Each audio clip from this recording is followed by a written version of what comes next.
No, we're just talking about sometimes the pressure that is brought to bear on the members of parliament by their constituents, and sometimes it's very much excessive. Even for those in the media, they think that we have so much influence. So, well, it's not true. We don't have influence. So the politicians, they do. I'm talking about politicians. We have two of them in the studio. I would want to introduce them. He's a member of parliament for Ayawaso West Wogon constituency. It's a constituency name I like mentioning very often because it seems to rhyme often when you mention it. Ayawaso West Wogon constituency. He's a member of the MPP, a former chief executive of the Food and Drugs Authority, a member of the following committees in parliament, holding offices of profits, committee on members holding offices of profit, environment, science and technology. That's two committees? All right, you're a big man, more than a big man. And then also we have in the studio Ahmed Ibrahim. He's a member of parliament for Banda constituency. Banda is in the Bunafu region. And also the deputy majority chief whip. Am I correct? Yeah, correct. Right. And he's a member of the following committee: business committee, communications, education committee, and then public accounts committee. 3? No, I've left the public accounts. Oh, you've left public accounts. Okay, I'll tell my producers so I will put that in line. But reservedly, we all know what we'll be starting our discussions with. Talency. Proud to Talency itself, a number of things happened. And then, as if it was being foretold, really on the day, a number of things indeed also happened. I have to first, start with Emmanuel Chemanting Ejako. I have to start with you. All right. But why do you have to start with me? No, okay. It's just involuntary. Okay. Very well. Random, I'm happy to set the ball rolling. Sampling. Now, just give me your own observations per the things that happened prior to the election yesterday. Thank you for having me on this platform, and let me use this opportunity to say a good morning to viewers.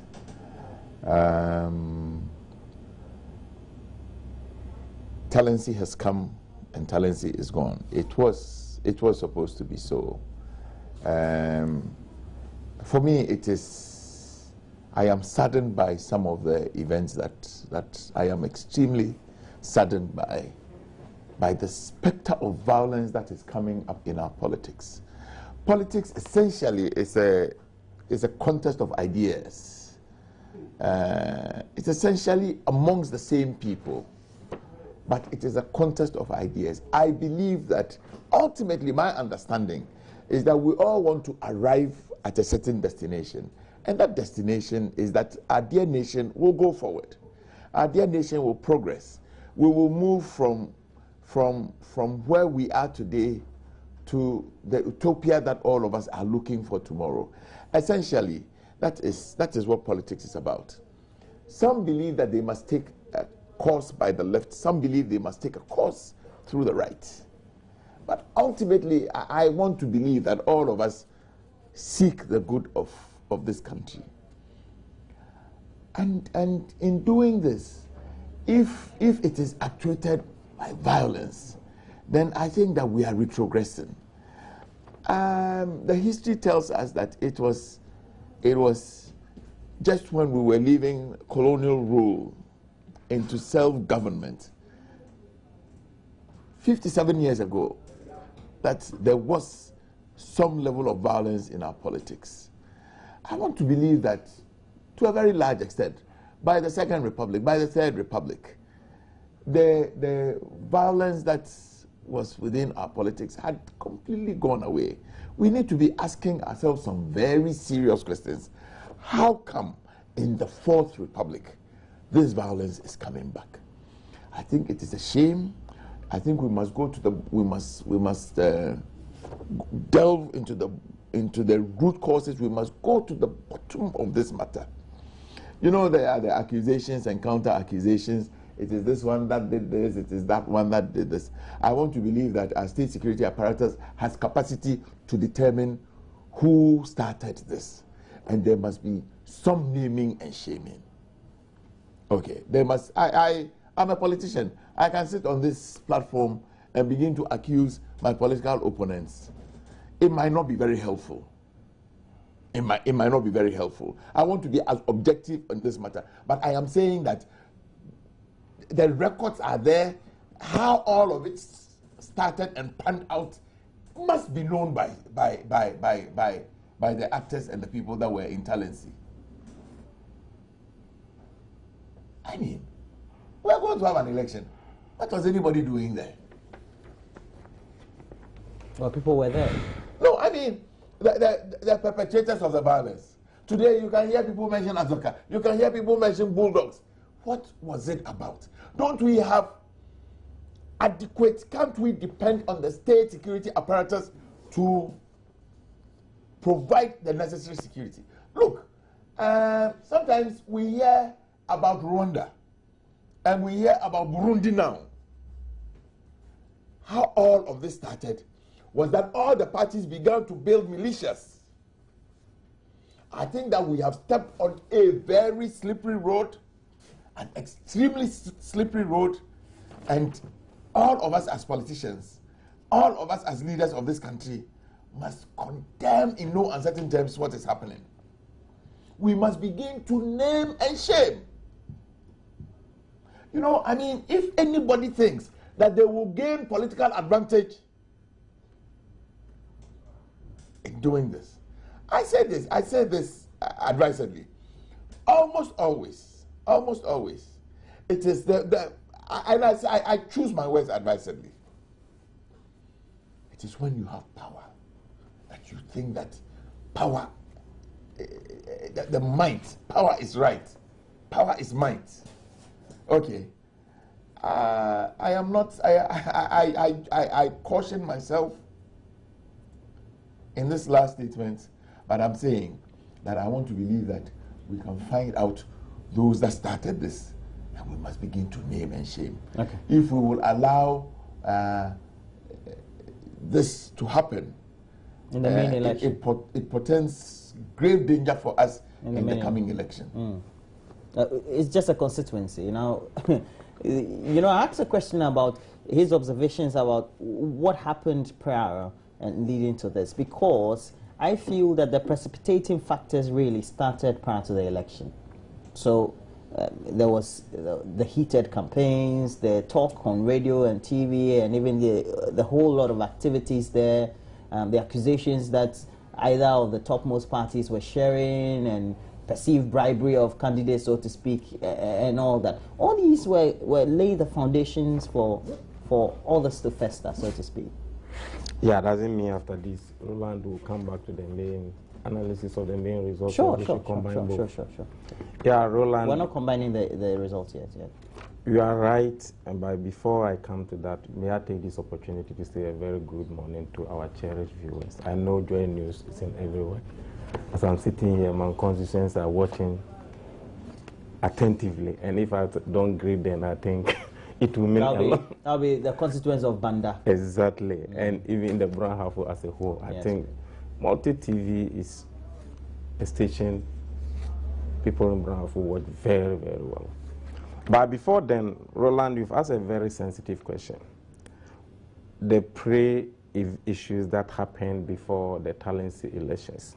How did we go to Talensi, and what happened before we even went to Talensi itself? I think the heated debate started in Parliament when it happened that the Member of Parliament for Talensi was ensconced as a paramount chief, which was a breach of our constitution, and for that matter, the Member of Parliament had to resign. This began as hearsay, like the facts were not on the table before the Speaker of Parliament.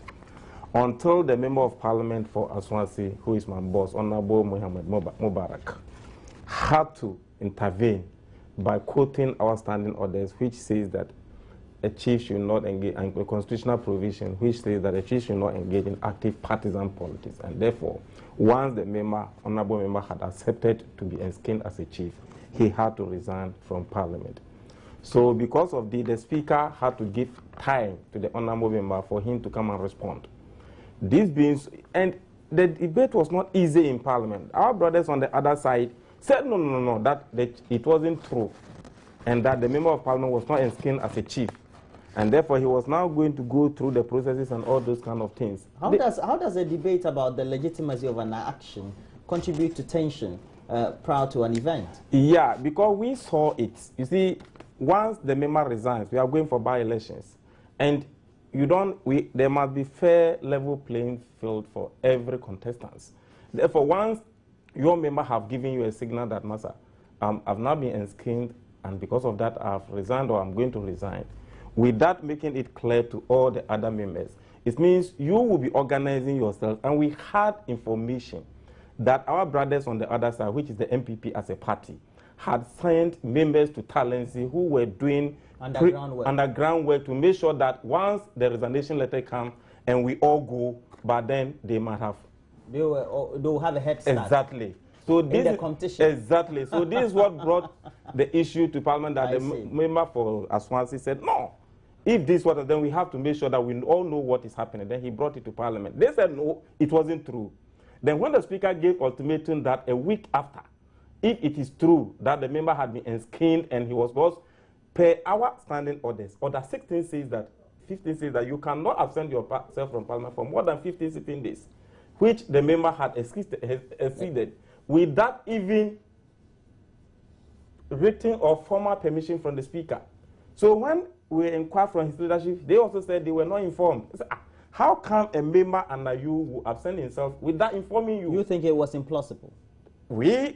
I thought we had an underground information about what was going on. So when we raised it the following week, the member came and brought his resignation letter to the Speaker. And came in full regalia. That it was yes, exactly, that it was true that he had we all saw that on TV. At the end of the day. So that being the case, and you know when the issues, when certain issues happen in the NDC, MPP headquarters, like when the Bulldog and the Invisible Forces clash, the Invisible Forces said that they had even sent some members to Talensi who were doing some underground work for preparing. Where did you hear that? Where did you hear this? Why did you hear this? It came publicly. Why did you hear this? I challenge you, honourable member. Honourable member. Where did you hear this? Where did you hear this? Are you speculating? I'm not speculating. It is not true, and I don't think that we should allow this platform. Everywhere. No. Then they said that they were not giving recognition. Because I have not heard it. Where did you hear it? So you didn't hear that Bulgar Bulldogs gave ultimatum to Invisible Forces that if they didn't allow Chairman Foko and Kobra Japan to come to the office, they will come and sack them from the office. Honorable, now you're speculating. You're speculating. You don't expect me. You do expect me to authenticate. You didn't hear that. I have been very careful. I have been very careful not to stray into politics. No, we must. But we are doing politics. Oh, really? Politics does not mean partisan politics. Politics is governance. That's what you are doing. Okay, just and that's what has brought you here. Just cool it. I'm not doing partisan politics. This is exactly what you are doing. In any case, what has this got to do? Right. When Invisible Forces sacked Chairman Foko and Kobra Japan from the MPP headquarters, which is known to you, Bulgar Bulldogs gave ultimatum that if Chairman Foko and Kobra Japan had not been allowed. What has this got to do with Talensi? No, that's all right. I think he's trying to lay a foundation that the MPP also have been. Okay, I do understand that. So as a result of that, he's asking that. Let me tell you, when he ended by saying that when political parties form militia, it's a threat to our democracy. Well, that's true. And that is true, and that is what I'm pointing to him. To start from their very party headquarters, where they have a militia, which is the Invisible Forces and the Bulgar Bulldogs. There are no militia in your party. And that is a threat to our... Because I was just about to ask him. And so Azaka Boys is not a threat. That is a threat to our democracy. Okay, we do understand. So when Chairman Foko and Kobra Japan were sacked from the party, from carrying on their functions, Bulgar Bulldogs gave the ultimatum. Let me ask you this. You know when Honorable Chairman Ting Jakun was positing his statement, he was very clear about how fundamentally, if we continue on this path, the very incidences we're recording being perpetuated by these very groups or individuals could be a threat to our democracy. I'm just coming to agree with you. And the very existence for which you would want to participate in active democracy or party politics, so to speak. At the end of the day, what is your own statement on the fact that we have groups that are said to be aligned to both parties, to the point that there are retaliatory attacks from both sides that even leads to the maiming of people and to some extent leading to the killing of people? Roland, that is where I'm coming to. You see, I was confirming. Well, true. But you are delving into the realm of taking advantage the danger of blaming only the MPP for an action. No, that's all right. Okay. You see, Roland, whether you like it or not, when you take off party militia, you know, even some newspapers, and I think was it the Dispatch or one other newspaper, carried this headline that organizing militia, whether bulldogs, Bonga bulldogs, or invisible forces, and even within the MPP as a party, they were aligned Nana Akufo-Addo as the owner of this thing, as having a hand in the invisible forces. Who is aligned? You know something? You're making ungathered statements. Why are you making ungathered statements? You're making ungathered statements. No, you confirm it or deny it. That Ronaldo has. So John Mahama has a hand in Azoka Boys. No, listen. No, listen. It was invisible forces. It was invisible forces. That's Sacha Mafoko and Kobna Japan. We all know. I have sat on this TV and I've tried to be as correct as possible. What is this dirty politics you are playing here? It is a fact. Mr. Chairman, you know it. Now, Mr. Ibrahim, we're trying to lay a foundation for an argument we're trying to build here. It's a debate about whether, as political parties and as individuals who are managing these political parties, we need to be really accommodating these groups within the dispensation of our democracy. You see, Roland, now doing politics doesn't serve anybody's good. Roland, let's set the facts straight. Which is what? You can't talk about this issue without, you are mentioning Azoka Boys. Are they organized militia? Is that what you are telling me? Invisible forces have it's a secret, they have their uniform. Who said? They were wearing the black t-shirts so you think, who were operating at the MPP headquarters. Did you see them or you didn't see them? Go and find out what the definition. I said go and find out what the definition of a militia is. No, invisible forces. Go and find out who a militia is. Now, Mr. Ibrahim. And Chamafoko from the party headquarters or not? What has this got to do with the Chelsea by-election? You are mentioning bulldogs and you are saying that I was the first person who said it. All right. And that is what I'm confirming. Okay. Now, let's change the argument, the two of you. Now, I would want to know from you, do you condemn the actions of both sides? The actions where we had the Azoka Boys going to retaliate, so to speak, based on an action by another group of the MPP, so to speak. You see, Roland, to be honest with you, there is no way I can sit here and endorse an acts of brutalities as a legislator. But you're saying that because you claim that the MPP. My concern is when it happened internal in the MPP party as a whole, it was not condemned by them. So I think that where it has gotten to, we must all join forces to condemn it. That is what I was getting to. When you had it internally and you thought it was an MPP affair, it was happening within Ghana. Even in the MPP party's headquarters, it was not condemned by them. They thought it was only Kobna Japan and Afoko alone. Now it is happening in the whole country, in Talensi, now that he's condemning it. That's why I was... You are a member of parliament. Do you condemn it or not? And why do you condemn it? You see, when Nanado's name was mentioned as part of... When? Who? No, listen, you see, I want you to make statements of fact. You don't make, if people speculate on social media and in the media. Roland, who owns invisible forces? No, we saw a group of... Roland, you are a journalist. Who owns invisible forces? We saw a group of people who were guarding the party office. Invisible forces. They were wearing inscribed on their t-shirts that they were called invisible forces. Now, they were not said to be militia, so to speak. But we know that there are known groups within the two parties who really... Invisible forces? No. We know that there are known groups within the two parties. For example, the NDC has Azoka Boys. And yesterday, they were rampaging in parts of Talensi. And at the end of the day, there were said to be people who got injured in the process at the end of the day. Do you condemn such actions or not? You see, Roland, me sitting from where I'm sitting, clearly speaking, whether I'm in government or I'm not in government, I totally condemn act of brutality, but any organized group, apart from the security services. But that is why I'm saying that now it has gotten to where we can both have a say in it. You see, one thing is, sometimes certain things happen, then you see because of where you are sitting, you say you shouldn't mention names. You can't talk about certain personality without mentioning names. And when it happened, one case, when it happened internally, and we all sat aloof, thinking that, oh, it was Afoko and Kwabena Japan who are being sacked from the MPP headquarters, and therefore nobody should talk.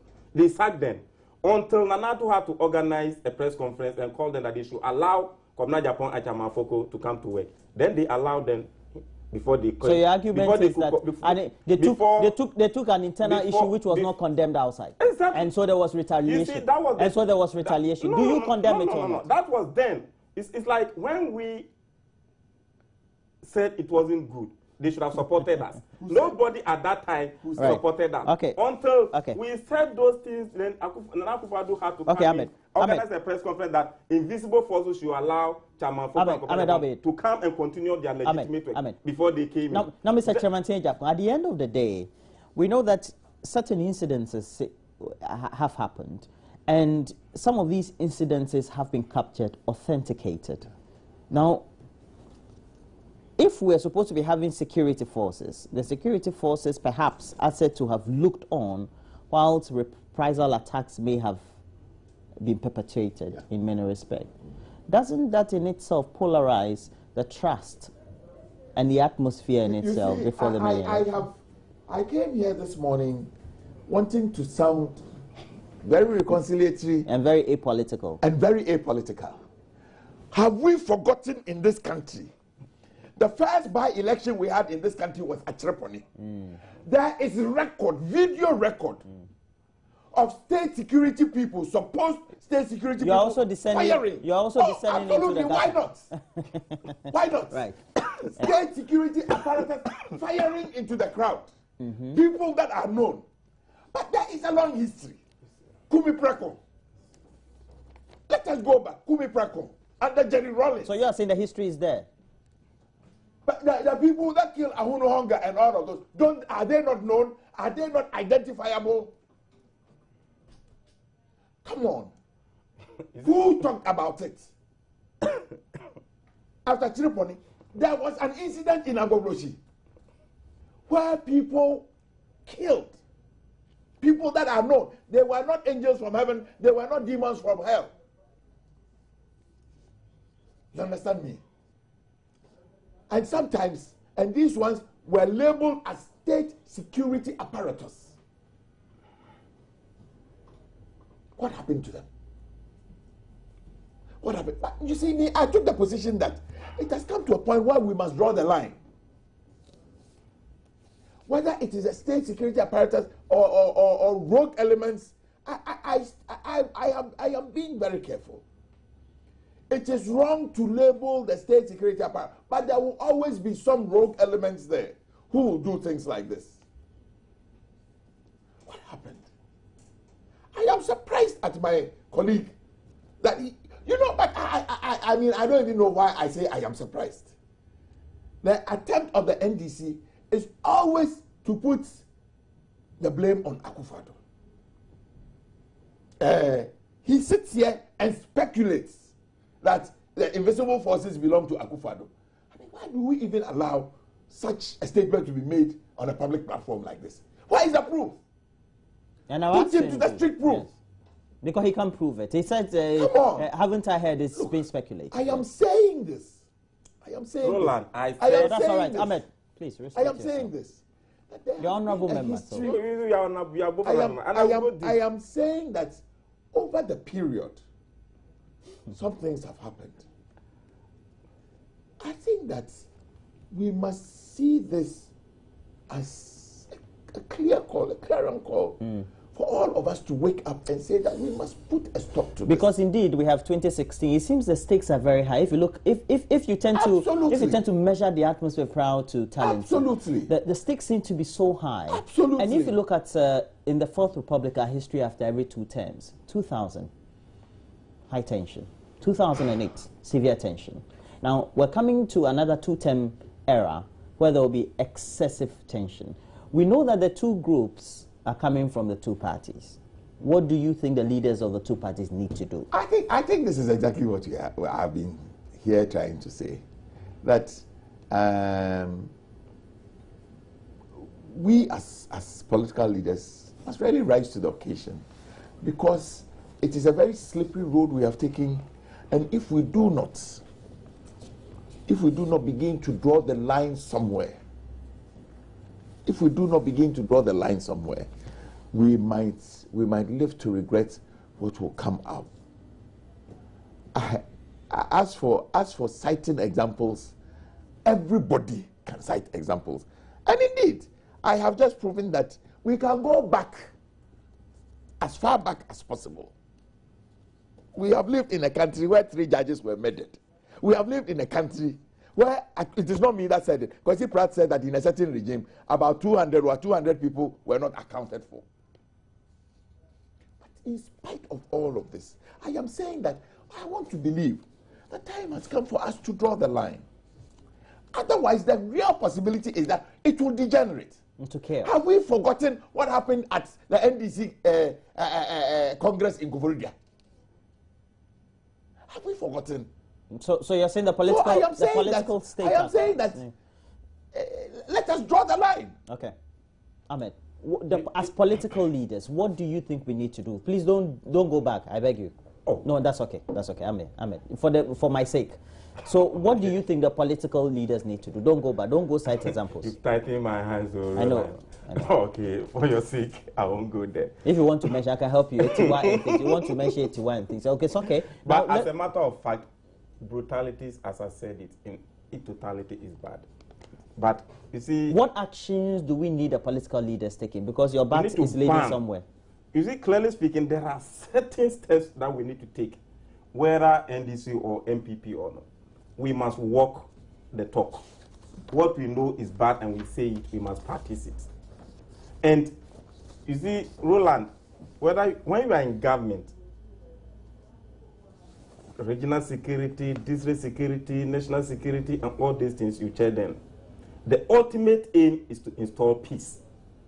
But we have been in power on several occasions. We've lost by elections. So it doesn't matter whether the stakes are high or the stakes are not high. We must go into election with two things. If politicians are guided by that, whether these brutalities or they will not happen. And when going into election, you must be prepared to know that there are two things. It's either you win or you lose. There is no draw in politics. So when you go into politics and you think that you should not lose, at all costs you must win. That one, Roland, is what brings all those kind of things. We are prepared to make sure that we train our polling agents, we give them all the recognition that they deserve, and we have confidence and trust in the electoral system. And if you go into elections with all this, Roland, there is no way metro men will be attacking this or attacking that or attacking this. And this is what can be used to make sure that we bring back the dignity that was into our politics.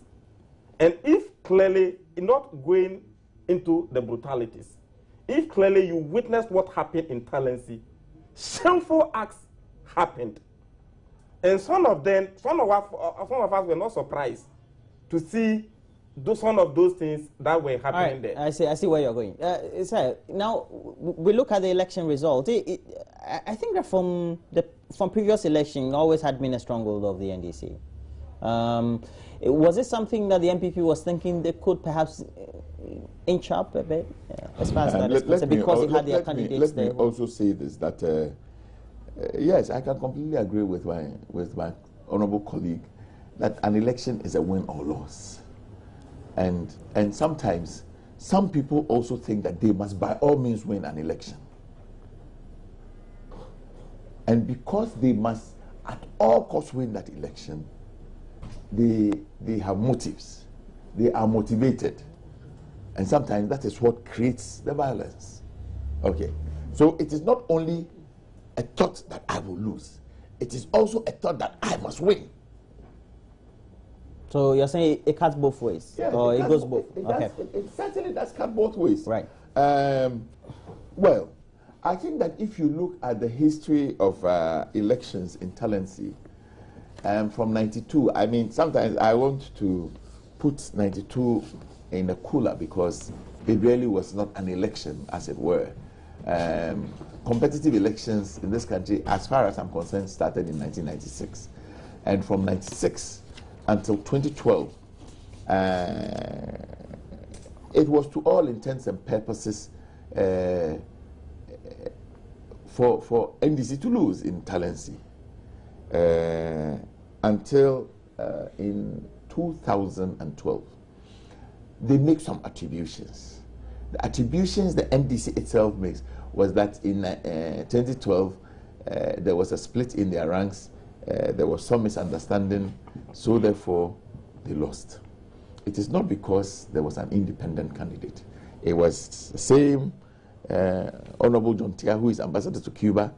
It was our candidate, Robert Musore, who is now elevated to the very high position of Tomorana. And then there was Dr. Wimbego, who is the PNC candidate. I want to believe that, or the facts of the matter are that Robert Musore had contested, I think in 2004, he contested independent and became the NPP parliamentary candidate in 2008, and in 2012, he also contested. I posit that there is some benefit in always going back. You understand me? There certainly is some benefit. I want to believe that if you always go back and you keep at it, ultimately the people will reward you. So in 2012, I think that the groundswell was that we are tired of this one, we will give it to this person. We went into this election hoping that we could ride on the back of that goodwill that Robert Musore had. Unfortunately, our candidate is a first-time contestant in this. BT Baba, in spite of the fact that he has not been a member of parliament, has also been for a little while. At least in 2012, he did contest. I'm not too sure. We need to check our facts. In 2008, I'm not too sure of what he did in 2008. He declared the intention to contest at the party level, but okay. So it means that he had him to, not to.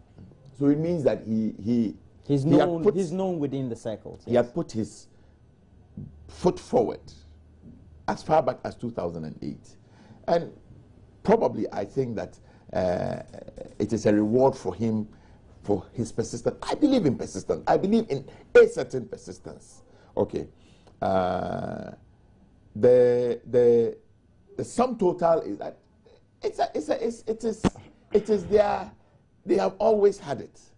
In 2012, the dynamics changed and we won. So it doesn't have any bearing on the 2016 election. I don't indeed. I have heard His Excellency the President talk about this as a thermometer and a barometer. If he does consider it that way, then I think that he should go back and revise his notes.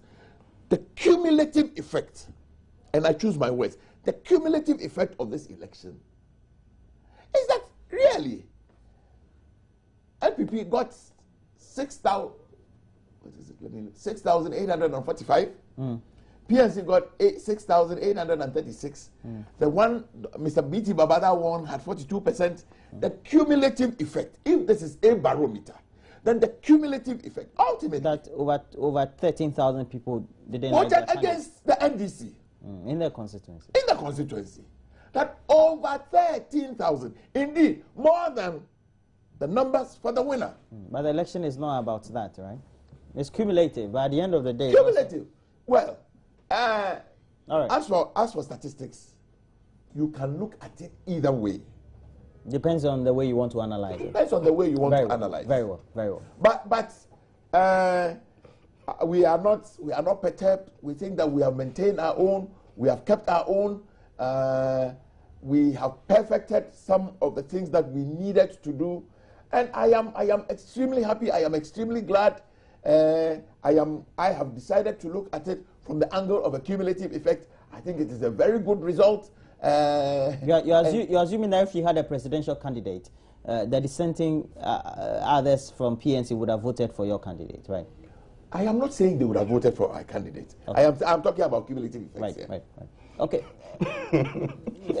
We're talking about the numbers, the personalities. The numbers and the personalities. I think, Roland, the NPP candidate was a former DC. Thomas, no. Was he? No, he was not. I think he rather works for... Minister of Health. Yes, he's a health administrator somewhere. Is in Sawam also? MBT Baba was a former Ghana President Deputy. Yes, but beyond that, he was also the head of the Ghana Olympic Committee. So he's been around from PNDC days up to NDC. So he's a known figure, really.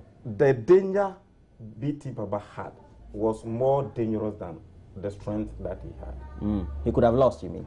Clearly speaking, you see, Roland, when you go into primaries with somebody and that person wins in the primaries, then the general election, you don't assist that person to win the general elections. Anytime you also come back, the followers of your opponent, the one that you contested the primaries, will definitely pay you back. You may not be able to get all of them. So they believe that... So you're saying followers of John Tia? Followers of John Tia could have voted against him. Clearly speaking, it happens. They are members of the NDC. They are. Or they are sympathizers of the They NDC. are. Even in our national election, that is how come that we have been winning and winning and winning. You see, Roland, as a matter of fact, if you want to do true political analysis, if my good friend is accepting these results by saying that cumulatively NDC had only 42%, cumulatively MPP also had 27%. That does not come near half, or that does not come near what the NDC had. Then the second aspect of the analysis, Roland, is when you look at what happened in Talensi proper.